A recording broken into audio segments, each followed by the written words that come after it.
Buenos días, buenas tardes. Les habla Danilo Antón. Estoy presentando nuevamente el canal Mitos y Verdades. Y en este caso compartiendo un video titulado El mito del carbono como contaminante atmosférico.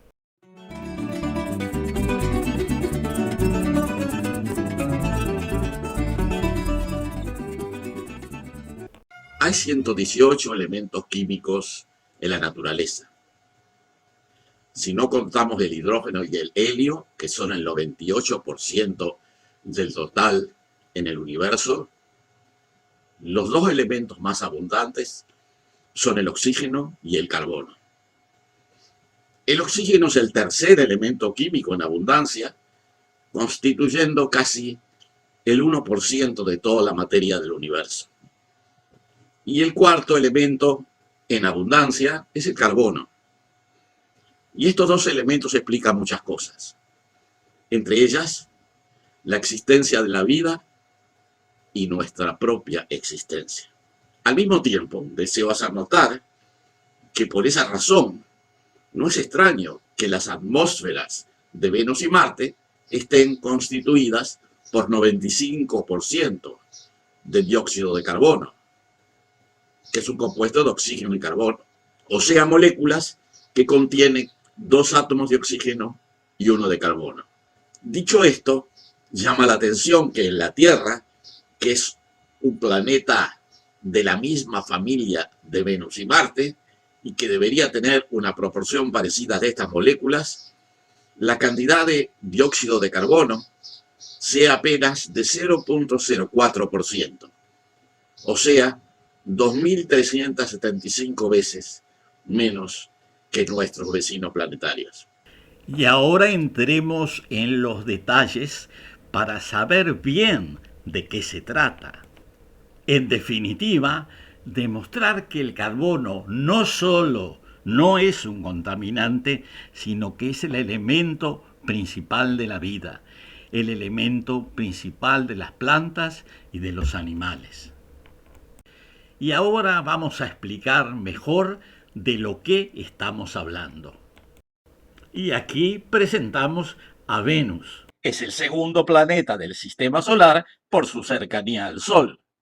Y este otro es la Tierra, que es el tercer planeta del sistema solar por su cercanía al Sol.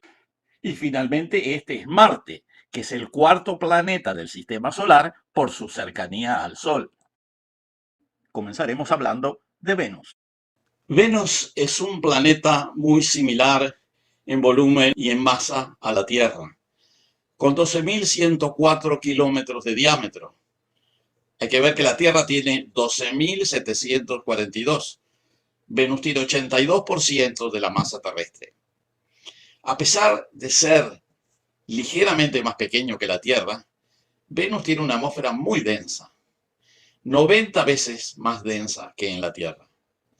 Debido a la gran densidad, la presión atmosférica en la superficie es de 92 bars, o sea, 9.200 kilobars.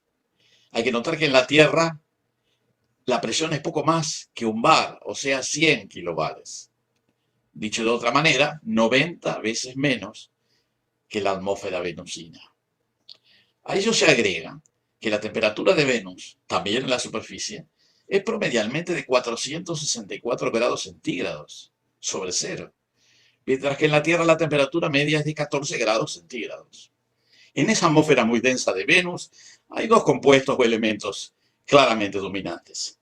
El dióxido de carbono, que representa el 96,5%, y el nitrógeno, con 3,5%, que sumados casi completan el 100%. Y solamente hay trazas menores de otros elementos y compuestos. Marte, por otro lado, también tiene ciertas similitudes con la Tierra, aunque más pequeño, tan solo 6.779 kilómetros de diámetro y 11% de la masa terrestre. A diferencia de Venus, Marte tiene una atmósfera con muy baja densidad, 150 veces menor que la terrestre, con una presión atmosférica media de 0,6 kilobares.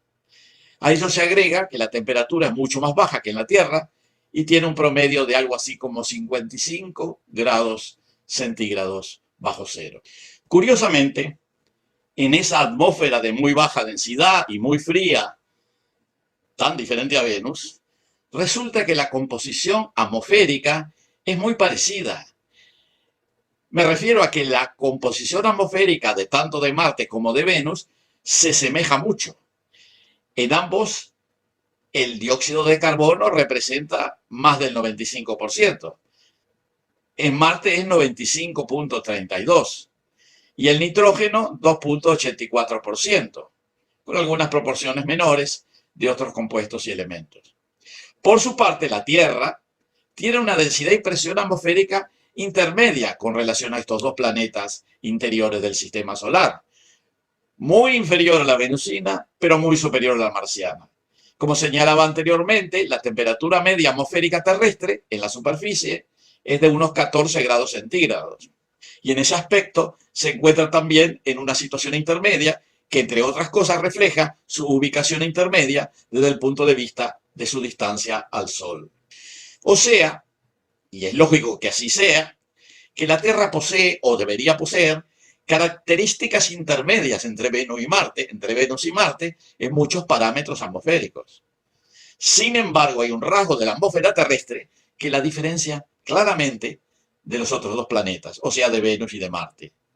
Ese rasgo es la composición atmosférica. Como decíamos antes, la composición atmosférica de Venus y Marte es similar, pero en la Tierra es completamente diferente. De eso vamos a hablar a continuación.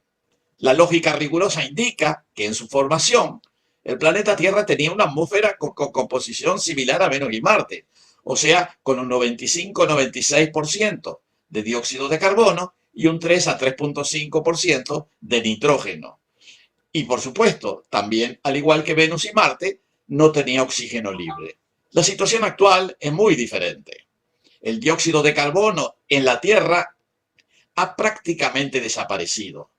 Hay solamente 0,04%, mientras que el nitrógeno subió de 3 o 4% a 78%, mientras que el oxígeno libre, que era inexistente hace 4.500 millones de años, ahora representa casi el 21% del total.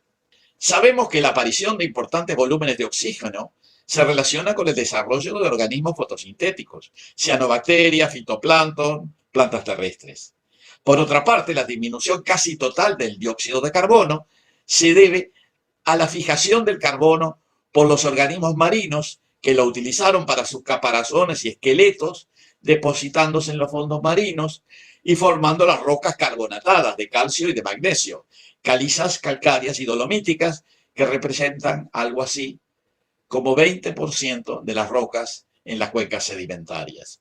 Ese proceso de disminución del dióxido de carbono, que al reducirse de 95% a 0,04%, también implicó una importantísima disminución de la masa atmosférica total del planeta, de la Tierra, y llevó al gran aumento del porcentaje de nitrógeno, de 3% a 78%, sin que haya habido ningún incremento significativo de la cantidad total. La masa de nitrógeno no debe haber cambiado, pero sí cambió el porcentaje de 3 a 78%.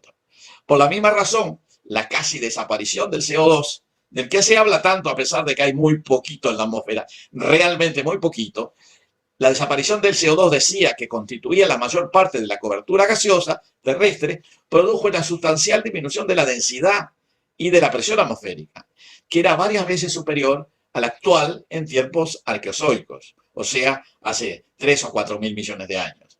En otras palabras, las atmósferas iniciales de la Tierra contenían mucha más masa gaseosa con una densidad mucho mayor, 5 a 20 veces superior, dependiendo de la época que consideremos. En esa atmósfera más densa fue posible el desarrollo de organismos aéreos de gran tamaño, como enormes dinosaurios e insectos gigantes. Sabemos la forma como disminuyó el dióxido de carbono en la atmósfera terrestre observando las épocas en que hubo formación de calizas. En parte en el Proterozoico superior, de 1.000 a 500 millones de años, y sobre todo en los últimos periodos del Paleozoico y el Mesozoico, o sea, de 400 millones de años a unos 65 millones de años. Pensamos que precisamente a partir de fines del Mesozoico y durante el Cenozoico o Terciario, o sea, a partir de los 65, 60 millones de años, que la atmósfera adquirió las características actuales: escasísimo dióxido de carbono, abundante nitrógeno, oxígeno libre, densidades mucho menores y baja presión atmosférica. Lo que dijimos anteriormente demuestra que el carbono, y en particular el dióxido de carbono, no está en exceso en la atmósfera, sino todo lo contrario. La cantidad de dióxido de carbono es muy escasa comparado con los planetas vecinos, Venus y Marte. Y mucho menos pensar que es un contaminante. El carbono es el elemento principal de la vida, en particular el dióxido de carbono. Este es un análisis lógico de lo que pasó en la atmósfera de este tercer planeta en el que habitamos y que llamamos la Tierra. En otros videos voy a seguir insistiendo en este tema, que creo que es muy importante y que no se le ha dado la trascendencia que debería tener. En definitiva, ni el carbono ni el dióxido de carbono son contaminantes, sino todo lo contrario. El carbono es el elemento químico que permite que existan las moléculas de la vida. Y el dióxido de carbono es el principal nutriente de las plantas y por lo tanto el sustento de toda la vida planetaria y de las propias sociedades humanas.